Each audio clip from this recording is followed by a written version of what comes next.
You're about to step back into the golden age. An era when entertainment wasn't mindless or shallow, but crafted to ignite your imagination. In the theater of the mind, every story came alive, and every moment was packed with suspense, drama, and excitement. Unlike today's monotonous, predictable programming, what you hear will stimulate your brain and keep you on the edge of your seat. Get ready for thrilling adventures, chilling mysteries, and unforgettable characters. Welcome to Golden Age Radio, where entertainment is as good as it gets. The Wax program with Fibber McGee and Molly.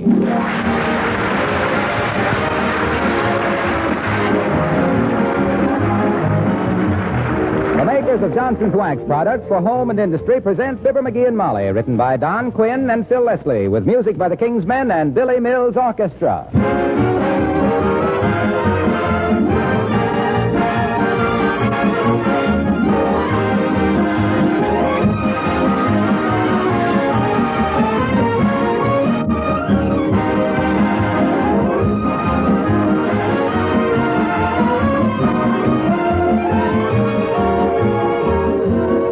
What two things are you most anxious to have in your home? Aren't they beauty and cleanliness? Well, think for a moment how easily and inexpensively you can have both beauty and cleanliness just with an occasional application of genuine Johnson's Wax to your floors, furniture, and woodwork. A rich, mellow, polished wax surface is a thing of beauty in itself. The wax brings out the grain and beauty of the wood. It adds a soft luster to leather, linoleum, and metal surfaces. And, of course, this tough wax film protects these surfaces against wear, dirt, and moisture. Dust and dirt do not adhere readily to a wax-polished surface. So cleaning is not only easier, but a waxed home is actually cleaner and more sanitary. Johnson's Wax is of the very finest quality and long-wearing. The cost is really very little. So why not practice protective housekeeping in your home with genuine Johnson's Wax? Dealers everywhere carry it.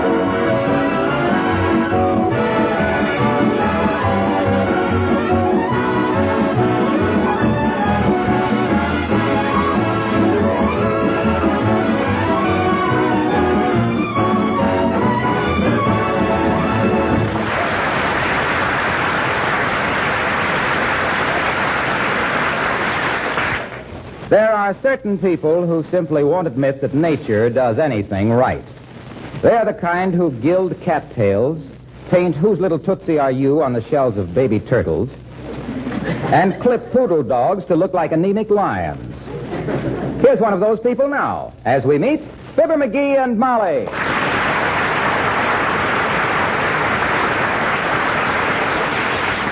Hey, Fred, how much you charge me to paint this Christmas tree white? Why do you want it white, McGee? What do you mean, why do I want it white? You got 100 trees in this lot you've painted white. Yeah, and I think they're horrible. But some people like them that way. Never mind the artistic comment, Fred. How much? $10.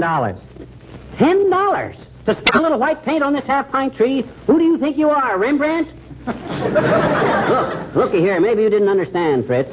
I want this tree painted white, not gold-plated. $10. You're a pirate, and I'll bet you made $200 already today. You're a cheapskate, and I've made $340. You're a robber, and you want to sell a half interest in this joint? You're a stoop, and I wouldn't sell my own mother a half interest. You're a low-down no-good.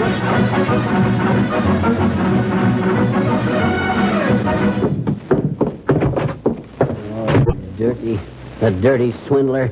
$10 to spray a little tree white. The rat. Cheating people right and left. Making $400 a day. The chiseler. I don't know whether to report him to the OPA or make him a better offer for a half interest. The low-down chiseler. What's the matter, McGee? This time. It's that guy, Fred Corrigan, that runs the Christmas tree lot at 14th and Oak. That dirty pine broker. Wanted to charge me $10 to paint our Christmas tree white. Well, that does seem a little high, dearie. But think of the work there is to it. Putting all those needles back on after the paint dries.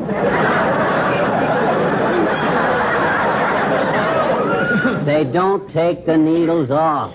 They just spray the trees. Whoosh, whoosh, whoosh. That's all there is to it. Well, if wishing will make it so, why don't you do it yourself?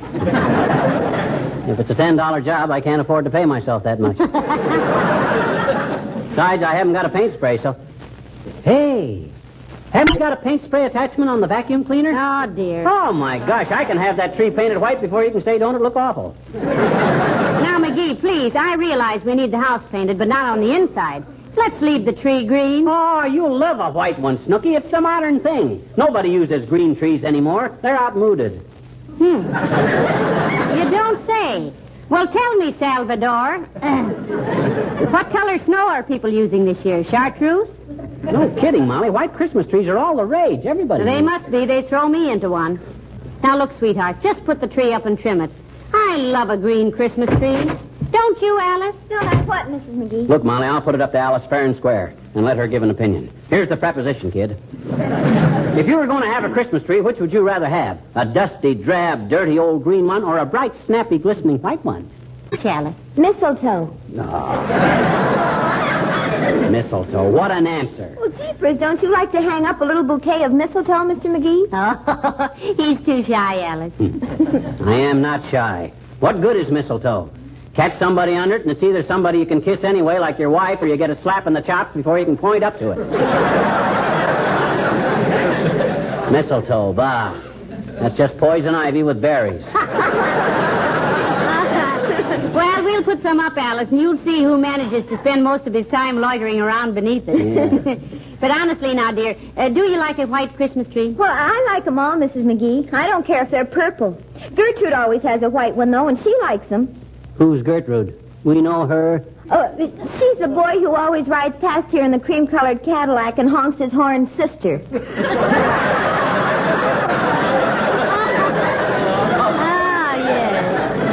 I see. Well, himself here used to go with a man who owned a Stutz Bearcat's knees.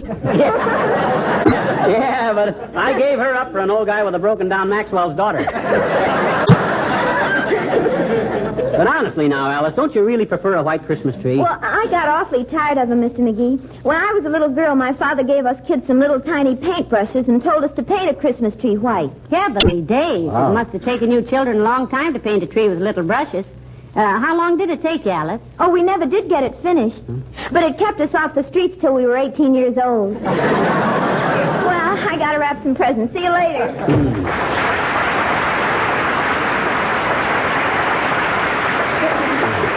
Bright kid. How all that lovely golden hair can grow out of that solid bone, I'll never know. Oh, she's awfully sweet, though, McGee. There isn't a mean thought in Alice's head. No, nor any other kind. Well, this ain't getting my tree sprayed. Where'd you leave the tree, dearie? Out in front. I can attach the vacuum cleaner cord from the porch light. Now, let me see if I get the... Come in. Oh, hello there, Dr. Gamble. Hello, Molly. And how are you today, pantry paunch? Fine, Jumbo, fine. You out spreading a little Christmas cheer, telling your patients you're going to retire? Oh. He's not going to retire for years yet, are you, Doctor? My dear, I will retire on that far distant day when I can write a personal check for $400 and not have the hired help at the Fourth National Bank burst into hysterical laughter. Why, go on, you old miser. You got that much buried under a loose brick in the fireplace right now. Trouble with you is you got more affection for $1 than my wife has for a pound of butter. And that's the love match of the year, Fatso. I have no right to say that, though, McGee. Dr. Gamble does more private charity work than anybody in town. Certainly. I'm a very noble character. When I walk down the street, flowers spring into bloom. Oh. Birds burst into song, and taxicabs honk twice before they try to kill me. Well, I gotta run along now. This is my busy season, you know. I suppose the children keep you pretty busy around Christmas time, Doctor, huh? No, it's the so-called grown-ups, my dear. Huh? This is the silly season, when 200-pound men start climbing 49-cent stepladders to wire dime store angels to the tops of $3 Christmas trees and wind up in a $500 plastic cast. Penny-wise and compound fracture foolish. Don't you want to stick around and watch me trim our Christmas tree, Doc? I'm painting it white. Well, you don't have to do that, skipwit. Huh? When I put my gift for you under it, it'll turn white.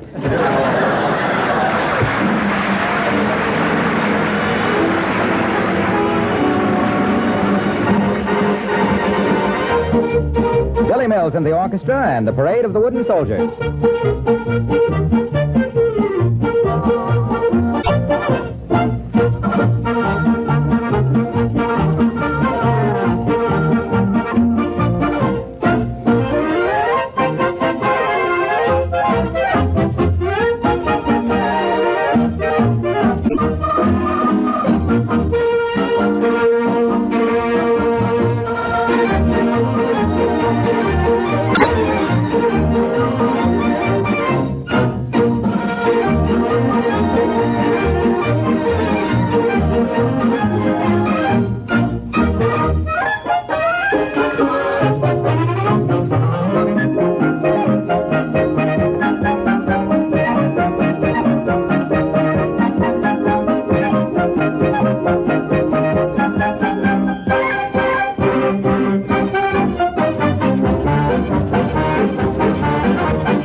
thing, there it goes again. Clogs up like a sentimental woman at a sad movie. What seems to be the matter, dearie? This paint spray goes along all right for a minute, then it chokes up. And when it comes loose again, it throws a blob of paint that'd knock IQ out of the balcony. Well, pound it on the porch steps. And maybe that'll loosen it up. Okay, I will. There, now try it. Okay. Ah! Oh, heavenly days, McGee. You almost hit me with that. I'm sorry, kiddo. I didn't know it was loaded. Well, here we go. There, now. Dad ratted had done it again. Clogged up. Well, hurry up and get the job finished, McGee. It's colder than a lineman's lunch out here. Well, you go on in the house if you want. I can handle this all right. No, I've got to stay out here and tell people who you are. Huh? You get a little more of that white paint on you, and they'll think you're a badly constructed snowman. Okay. Ah, that does it. Now, I'll have this tree sprayed before you can Watch say... your aim, dearie. Huh? No, you better shut it off. Here comes Mrs. Carstairs. Oh. Hello there, Mrs. Carstairs. Won't you come in the house and have a slug of tea? No, thank you, my dear. I'm just out walking my Pekingese and must hurry along. What Pekingese, Carsey? I don't see him. Oh, it was too cold for him to come along, Mr. McGee.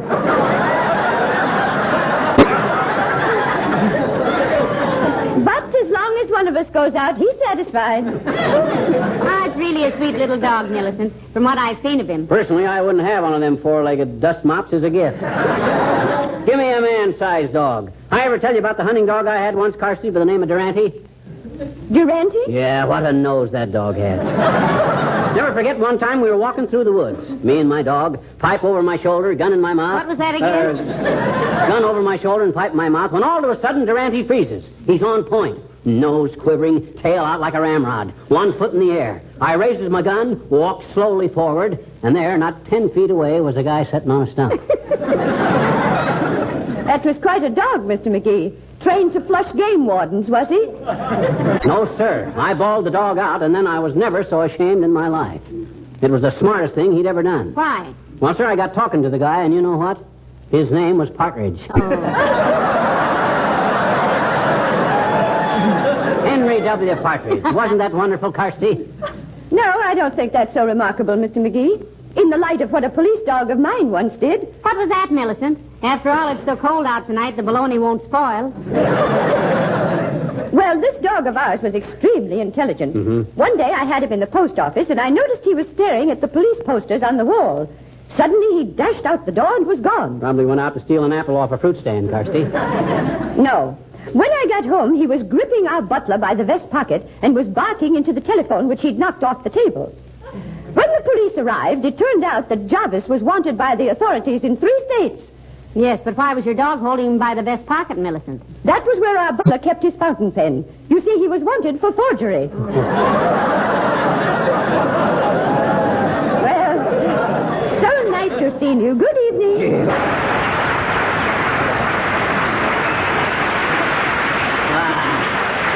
Who does she think she's kidding? I don't believe a word of that stuff.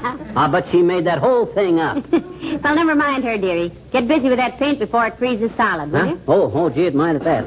Well, back to work. Ah, there she blows. Stopped up again, McGee? Yeah, the doggone thing. I only got about a third of this tree sprayed, too. Maybe if... Hey, What? how could Carstairs' dog be gripping the butler by the vest and barking into the phone at the same time?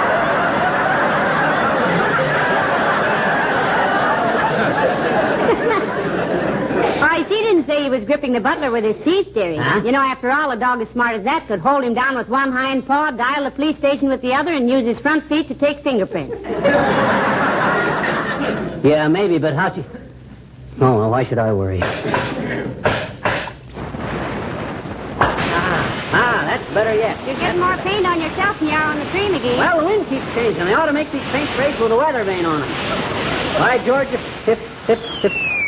Oh, dear. In the time you've taken to get this tree a dirty gray, Pet, I could have whitewashed the Kaibab National Forest with a flip gun. Well, doggone it, I don't see... Hello, folks. What's going on here? Hello, Mr. Wilcox. Hi, Junior. Pull up a front step and give yourself a 3-point landing. You want your Christmas tree painted white, Mr. Wilcox? Trot home and get it. Yeah, I won't be out here very long, Junie. As soon as I adjust the nozzle on this paint Hey, wait a spray, minute, I'll be- Mac. Do you mean to stand there like a front man for painter's colic?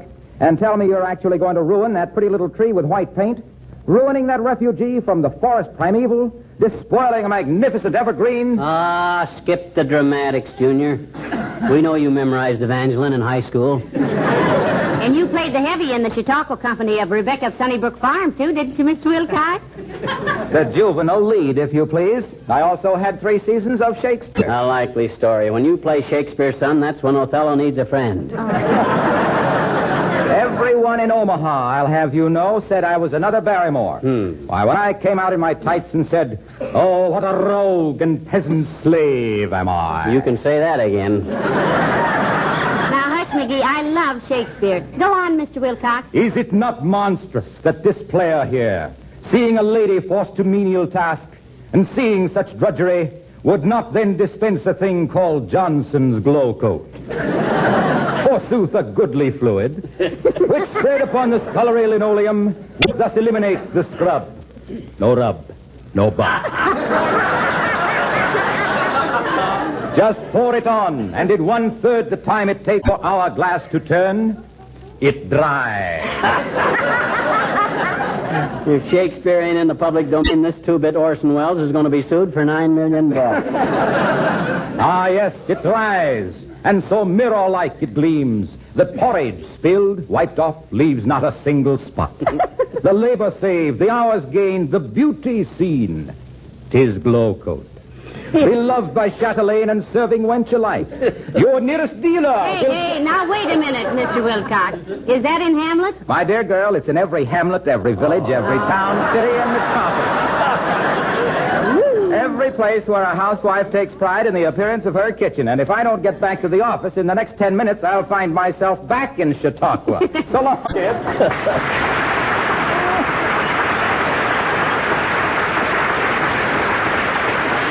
There goes the biggest ham I've seen since Blue Boy went to the state fair. He better be careful or he'll wind up on a platter with an apple in his mouth. Now, but this ain't getting my tree sprayed. Well, hurry up. You almost got it done now. Yeah.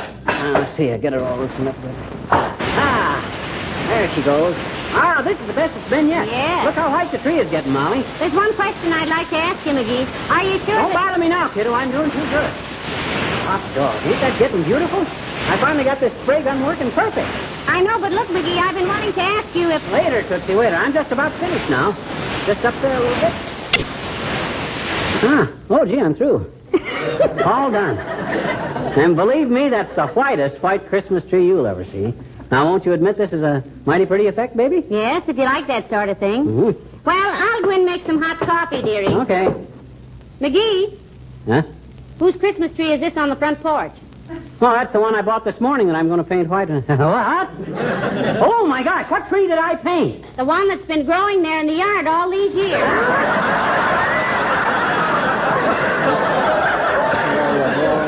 Bring in the vacuum cleaner when you come. Of all that dead. If I ain't the dumbest bloke that ever drew breath. A wise guy. A know-it-all. Can't tell one tree from another, one that's growing and one that ain't. I'm a sapit. I'm a brainless, incompetent, ham-handed butterfingers. If I wasn't so stupid, I'd never let me sit here and insult myself like this. Dad rat the dad. Hi, mister. What's the matter? I know that voice.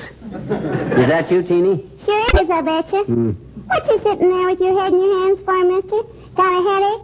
Want me to get you an aspirin, Want me to? No, thanks, sis. Medicine won't touch the kind of headache I got. I just busted my ego in 4 places. Gee, I'm sorry, mister. Yeah. Oh, boy. Who did that? Huh? Who did what? Who painted that tree white? Gee, is that ever beautiful? Yeah, but that ain't the one. And it's growing right there in your yard. Yeah, you see, I got a little confused. And I Oh, thought Mr. McGee, you're wonderful.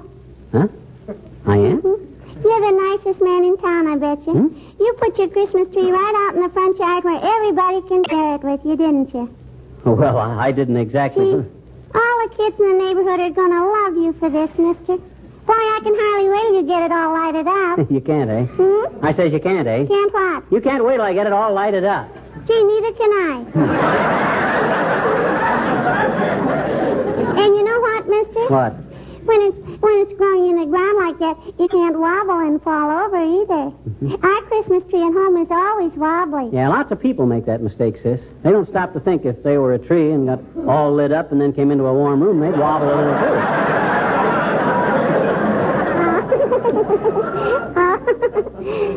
Skip it. They think it looks all right out here in the front yard, huh? Oh, boy. I'll say. Now all the little children that haven't got Christmas trees can come and see yours, can't they? Yeah, I kind of planned to get a lot of little bags of candy and stuff and let the kids help themselves Christmas Eve, sis. I just planned that.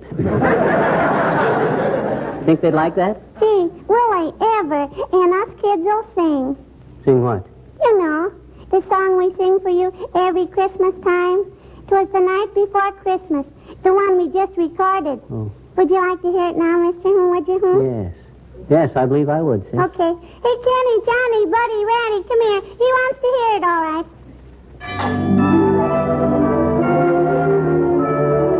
A wonderful bunch of kids going around the neighborhood with a 30-piece orchestra.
I sprang from my bed to see what was the matter.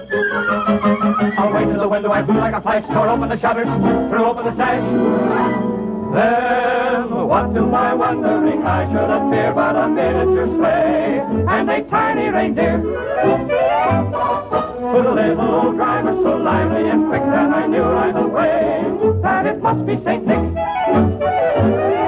All bundled in fur from his head to his foot, old Santa was covered with ashes and soot. I drew in my head and was turning around when down the chimney he came with a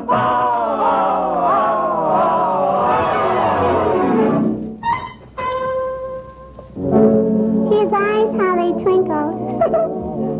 His dimples, how merry. His cheeks were like roses. His nose like a cherry. His droll little mouth was drawn up like a bow.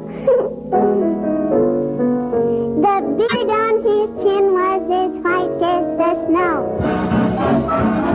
The stump of a little old pipe he held tight in his teeth, and the smoke went around and around and around his head like a wreath. He was so chubby and plump, all right, jolly old elf. Then I laughed when I saw him in spite of myself.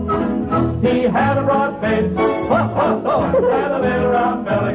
That shook when he laughed, like a bowl full of jelly. He gave me a wink of his eye and a twist of his head. A chuckle and a smile I knew all the while I had nothing to dread. He spoke not a word, but went straight to his work and filled all the stockings. Oh, boy. Then turned with a jerk, and laying a finger aside of his nose, and giving a nod up the chimney he rolled. He sprang to his sleigh, to his feet, gave a whistle, and away they all flew like the down of a thistle. But I heard him exclaim as he drove on the side.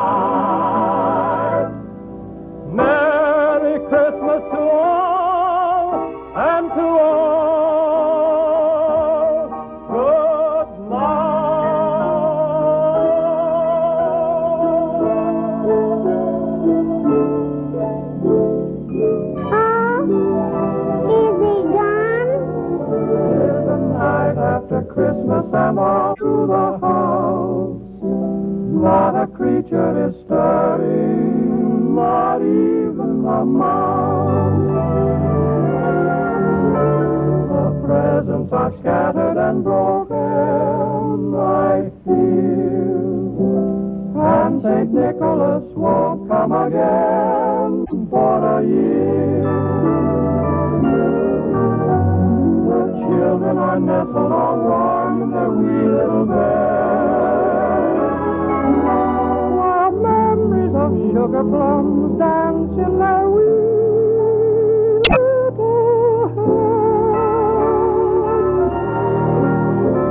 Mama in her kerchief and I in my cap are settled at last for a long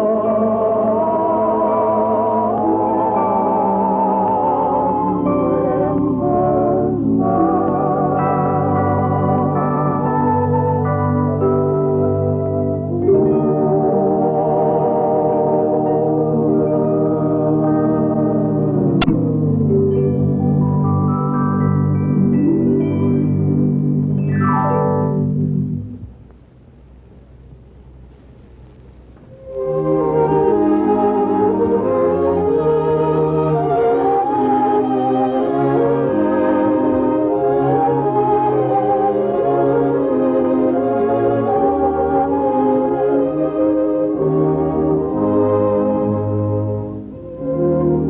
This is the National Broadcasting Company.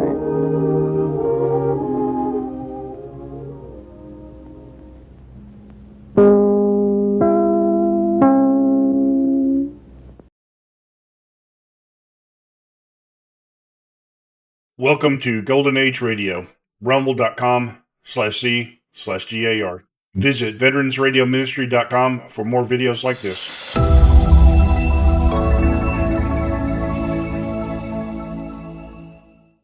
You have been listening to Golden Age Radio, rumble.com/C/GAR, brought to you by G3PL.com. Don't forget to subscribe for more videos.